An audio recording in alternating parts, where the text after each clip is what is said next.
Alright, ETV Uganda, thank you guys for watching. Yonage musinziro kutulaba mbagala nyo baganda bange. Thank you so much for love, for the love. Buli alaba ku video waffe no sharinga, notekawo comment.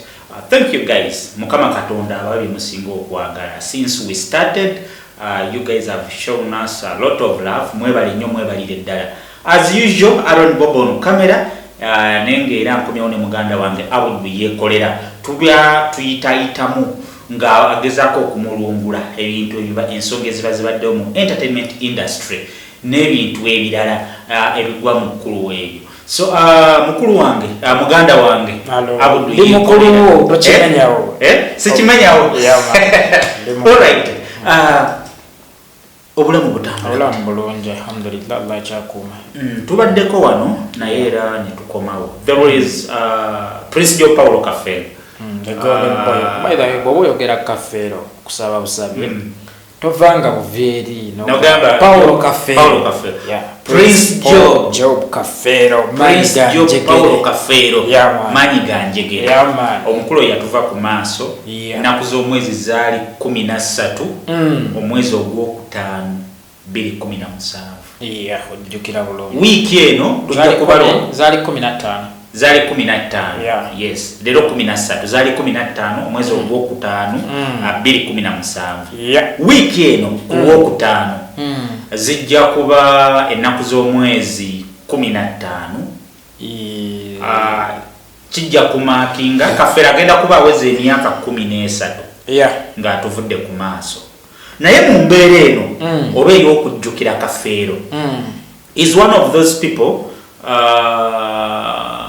abayimba ebintu ebisanyusa nga sinakutwala wala nnyo gwe ng'omuntu kiki osinga okujjukira ku Prince Joe Paulo Kafeero?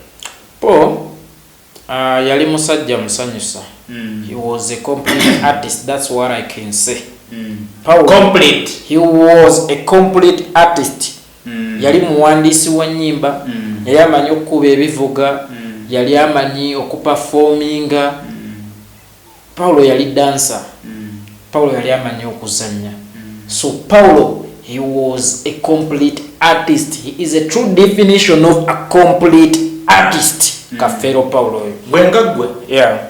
Nyimba cheza Paulo Kafeero zojjukira ere ezasukkuluma ku lwange. Bana ikano sikogera ku lw'abana Uganda ku lwange. Oluyimba tusuza emyoyo. Paulo bw'aluyimba ndwambala ninkaaba. Oluyimba tusuza emyoyo. Era lwe luyimba bwe mba nina ennaku yange ngaliwo oba omuntu andisappointinze lwempuliriza nenkaaba. Sometimes ne lunzikakkanya bwe lumala okwambusa obusungu lubukakkanya wano bwekuba kwekusiiba kwa Mukama ekisa ekingi benkikoledde. So Paulo yayimba ennyimba nyolo oluyimba lunkwatako nnyo. Tusuza emyoyo yalina bwe yagambira nti n'abatusuza empewo nga tuzuŋŋana n'ensondoza maybe ategeeza n'abatusuza empewo bafuna akadde eri emimwa weppono okunyuma abeeyagaleko ne beetaba mu bikoosi bino ebizunza emigozi gye tusaanyeewo. So Kafeero yafanya giti wasimanyi wayimbako? Never. Just in the mutima gwali gwagala. No, ekintu ekinene ng'obusobozi ng'okudde ku ekyo ky'obusobozi nze segomba kuba muyimbi. Naye bwe nfunamu ebinnumya noonya oluyimba olujja mu mbeera mwemba ndi. Bwe mba njagala, bwe mba mpulira ndi mu love nzijjayo bisirikirwa. Bwe mba mpulira ndi disappointed nzijjayo tusuza emyoyo. Bwe mba mpulira mmanyiddwa nzijjayo lusiya. So Paulo alina buli nze obulamu bwe mpitamu buli wamu Paulo alinawo oluyimba naye nga yayimba tusuza emyoyo. Olunaku lw'enkya I think tujja kufuna obudde. Njagala tuwe abantu ekifaananyi ku bayimbi b'akadongo kamu bonna ani asinga. Tugenda bakompeyalinga. Twakolako ko Prince Joe Paulo Kafeero ne tukolako ne tumukompeyalinga ne omugenzi Hamani Basudde da prophet oba abasinga gwe bayita omulanzi. Nenjagala tujja kubamu ekifaananyi. I think ku lw'obudde tuyinza obutakikola leero. Naye Paulo Kafeero, Hamani Basudde ne Sebata yakyaliwo ne Sebata ne Kasozi. so zitali worth kubeera mu company. Okay, tujja comparinga, tujja kulaba. I think abalaba TV Uganda tujja basigira ekifaananyi ekituufu mu kadongo kamu abazze babeerawo, abazze bayimba ne baseera kyokabani. Tujja kukola revolution ya music nga bwazatambula yeyubudde atya okutuuka eno gye tuli, then akadongo kamu ajja kuba afunawo ekifo ekinene ekyokumunnyonnyolako ekituufu. So nga tujjukira Prince Job Paulo Kafeero, may he so rest in peace. Amawulire agali mu nkuubo genaakafuna, according to the reports I have confirmed sources ziraga nti Kafeero we bamuziika abaana baalizingawo oba mu lulimi olwangu omuntu ayinza ogamba baatundawo. Kwegamba okulizinga mu Luganda bayinza kwesa kigambo ki bapangisaawo, n'ate nga yapangisaawo ebbanga eddene ayagala kugulawo, naye nga waliwo mbu batabanyi be oba abaana be abali mu kkobaana eritunda, abalala bawakanya, abalala tebawakanya. So mu mbeera eno abali mu kkobaana eritunda kigambibwa nti balina enteekateeka eziziikula ebyasigalira bya Prince Job Paulo Kafeero babijje namungi w'omuntu eyava e Kampala ebule n'ebweya ne bajja ne bamuziika awo, abaana baagala kumugjawo. Kyannako nze mulimu stories esaagala nnyo kola because oluusi zinkaanya kaŋŋambe. Abaana abo basooka ne batunda Erweza. Muwala wa Kafeero omu talina mu ggwanga ankubira essimu ngamba nkwegayiridde, olina eddoboozi, olina peegi etambula, olina abamawulire osooka okwogera na buli omu, yogera ku nsonga eno. So namugamba nti munange ezo ensonga za famire, weewaawo Paulo yali waffe, yali wa muyimbi wa ggwanga, nnyumba ye yammwe teyagitulambirako nga bannayuganda, y'abaana be. So ne musaba bambi ansonyiwe olw'obutasobola muyamba. But recently enda okulaba ng'ennyumba gye twaziikamu Kafeero ey'olubeerera Masaba Kokonjero nga omulenzi yagiliizingako emyaka 10 abalimirako ebikajjo. It's okay, kyali badde fine. Ettaka kwe baziika Kafeero lyali lyakika kika. So bwe nfuna amawulire ago ngamba then nina okukozesa eddoboozi ate lyenina, because Kafeero Paul yali takyali wa famire yaabwe. Kafeero Paul yali wa ggwanga, era mu kitiibwa ekingi mwe yaziikibwa tekwaliko ssente ya famire ye. Baali ba mikwano, baali bannayuganda n'abawagizi abawagizi be abakola ki, baali nga bamwagala. So kyannaku nti bano abaagala omuziikula simanyi baba basobola okuddamu okumuziika mu kitiibwa Uganda kye yamuziika. Ekintu kyekimu kyakolebwako. Kafeero ye Munnayuganda akyasinze okuziikibwa abantu abangi. Simanyi be bali babaddamu omuziika era still bali babangi. Nekundi bamuziikula ani omukulu Fire Bongo tetwamanya baali bamuziise wano, tetwamanya ate saina attachment yonna ne Fire Lutaaya, cause Fire we yaziikibwa saali nawo kaŋŋambe twali tetunnazaalibwa emyaka, saina attachment yonna na Fire era naye bamuziikula. Weewaawo yali muyimbi wa ggwanga naye tebinkwatako. Naye Kafeero bingi ebisobola okunoonya n'enkuufu gyembi. Wakiwuliddeko bano okwagala oziikula tebaagala maybe kugirawo ddala Kafeero. Endowooza ekigendererwa kyabwe abaana abamu abaavaayo ne bakirwanyisa ng'omusika. Omusika takkiriziganya nabo, abaana abamu abaavaayo ne bakirwanyisa. So ani ayagala okutunda zino enkwezenge mu baana ani ayagala omusika? Zo zeemanyi enkwezenge, omusika tabiriimu, Martin tabiriimu. Naye zino enkwezenge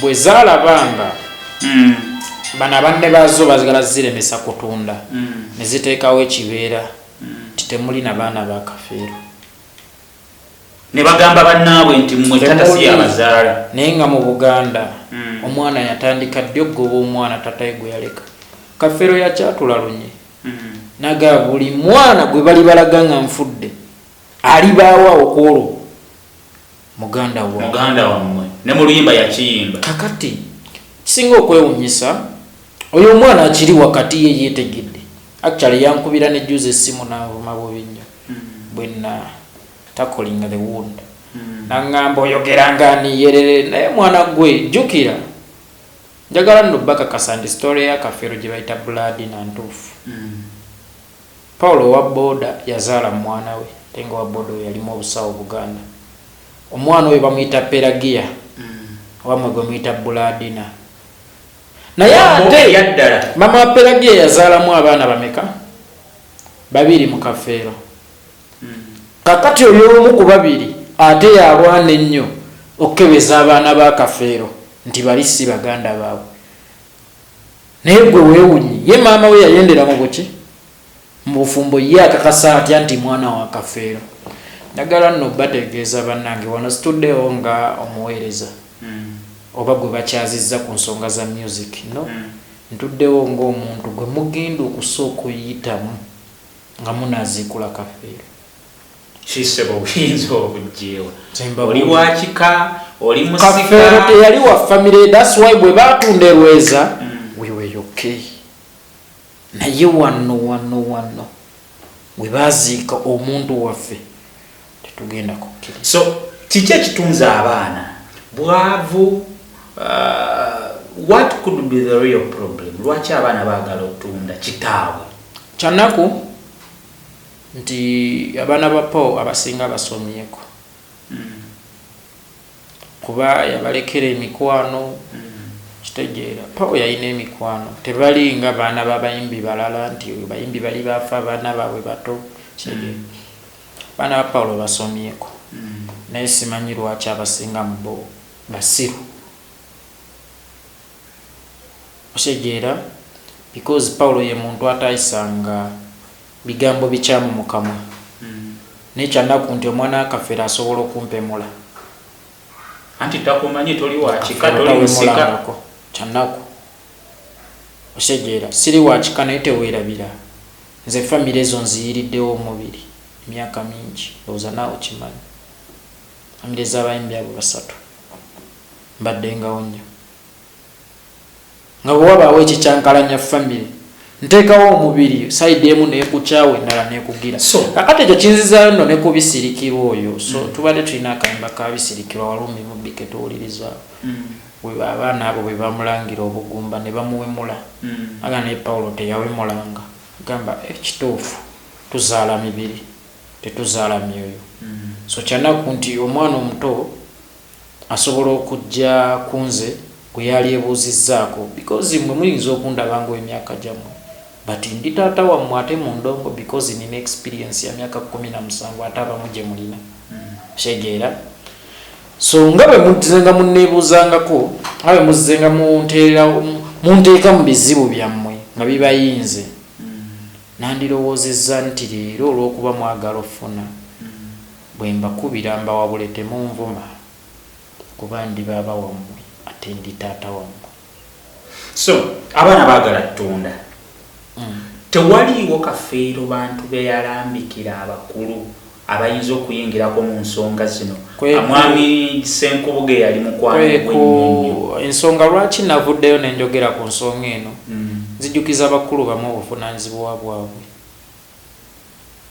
kitegeera nkimanyi bwe bagenda mu mateeka basobola okunsinga era ne batunda ne baziikula naye okuvaayo njogere ku nsonga eno ngiteeke mu mawulire nalabye nga tebagala kikolera mu nzikiza kale oba batunda batunde baziikule Kafeero naye ensi bategeere nti abo be baziikula Kafeero buli we bayita mu baboole bamanye nti beero mu baboole kubeera tekiina kye kigenda bongerako abo mu mubbo mulimu eyasooka okutunda wano n'addukira Sweden awo werweza agenda abuze Kafeero kye yamukola agenda abuze mugende mumunoonya omwana oyo mumubuuze Kafeero kye yamukola ng'amubuuza lwaki yamugoba e Kampala mwe mugende mumubuuze kakati mujja bibuuza story empanvu mujja gibuulirizaako so nze nayagadde kulaga nsi nti ono noono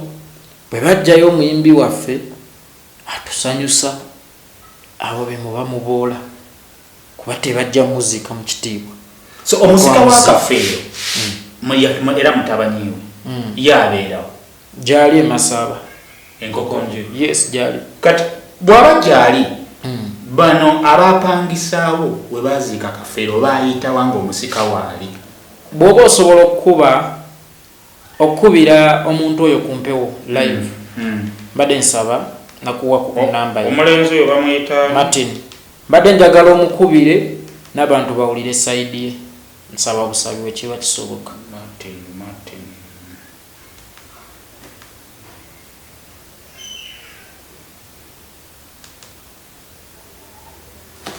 okay gezaako kufuna enamba wano naye eraga teriiko onomuddira alright thank you so much for watching tuwayawayamuko emboozi eriwo y'abatabanyi b'omugenzi Prince Job Paulo Kafeero baagala kutunda we bamugalamuza oba we bamuziika already